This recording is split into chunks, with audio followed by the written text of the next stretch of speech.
Alexi's a buddy of mine from Children Bodum, so I gave him a shout, and he goes, hell yeah, whatever. I'd love to do it. And I thought, well, I'll call my buddies in Haunted, and I'll call it, so it became the kind of thing where I just called up people that I knew that were nice people and all that. And I think the third, fourth morning, once I got this rolling and I had like 3 or 4 people saying, hey, I'd love to do a solo on there, I just thought, well, okay, I know Kiki Downing, and I know this guy, and I know that guy, and some of the bigger guys, and I remember my gal stopped me and said, Jeff, listen, having guests on the CD is not an original idea. Every rap band and hip-hop and even metal band has guests on their CD and stuff. If you want to really piss off your hardcore fans that you've built over these years or other people, and just go try to get the biggest names you can, and that's going to look really bad. And I thought about it and went, what do you mean? And she said, well, hey, what was your original idea? And I said, well, just call up friends of mine that I hang out with or know well and that I like, and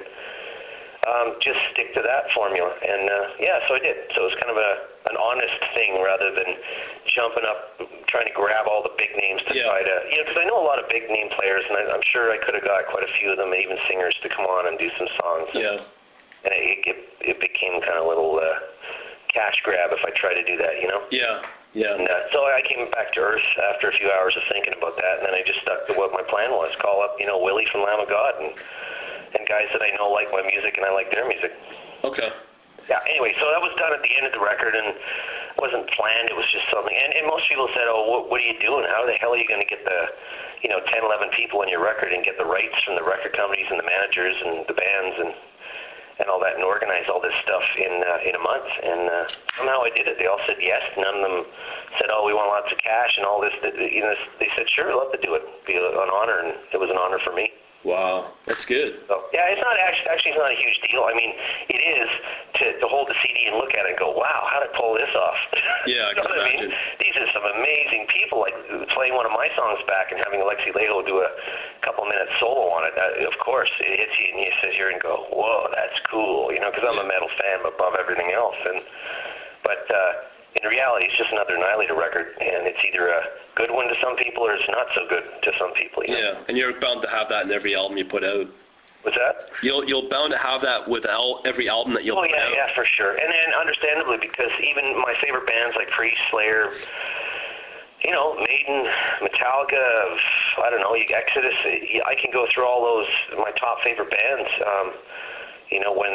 whatever. And I don't like every song by everyone, and I'm sure you don't like every single song from all the bands you like. That's right. And some albums, so, it's kind of, I learned years ago that, hey, it's okay if somebody doesn't like my record or my singer or my songwriting or my solos on this or whatever it is, the sound or the production, it doesn't matter. Just keep trying, do the best you can, have fun, and just be a metal fan. Just have a good time with this stuff and enjoy yourself and be true. Yeah, that's probably a good way of attacking it as opposed to some other bands that just got to have radio friendly and Well, I'm not like some kind of standout musician or anything, but I do know how to play guitar and bass and drums and all the other things, write stuff, and sometimes I hit it with some really cool tunes and riffs or whatever, and sometimes maybe I don't. But I could, if I sat down and really targeted something and really planned something, I probably could have a good chance of selling a pile of records and changing up things. And you could always sit down and give it a try, so to speak, and try to hit the big time in metal. But you know what? That's never ever been what I've been about. I mean, there was only one album where I ever sat down and planned something, and that was the third record called Set the World on Fire in '93. And the planning on that was simply, let's go a little more commercial and do a couple of ballads and try to sell some records with Roadrunner. And we sold some records, but that was the only time I really sat down and said, okay, I'm going to really think about what I'm going to do here. Yeah, well, I imagine being with Roadrunner, that's something that they would want to, I'd imagine, from what At the same time, I think we did the first 3 Annihilator records back, 89, 90, and 93. It was called Alice in Hell, Never Never Land, and Set the World on Fire.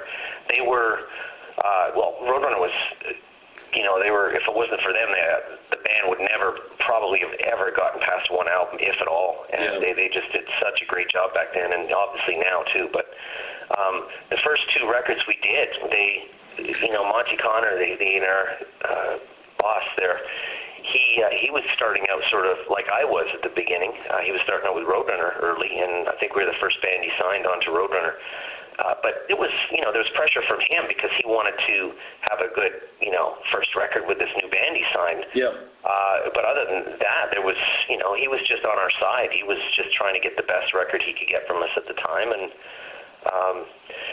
that was at a time in '89 and '90 when metal was huge. I mean, it was the tail end of it, but it was huge. And the third record, Set the World on Fire, was our last one for Roadrunner, and it was in '93 when everything changed. Metal went out. That hair stuff you said would have killed it. That's part of it. Yeah. But also, that unless you were changing your style to something like Biohazard, this hardcore metal they called it at that time, or Pantera's new style, or the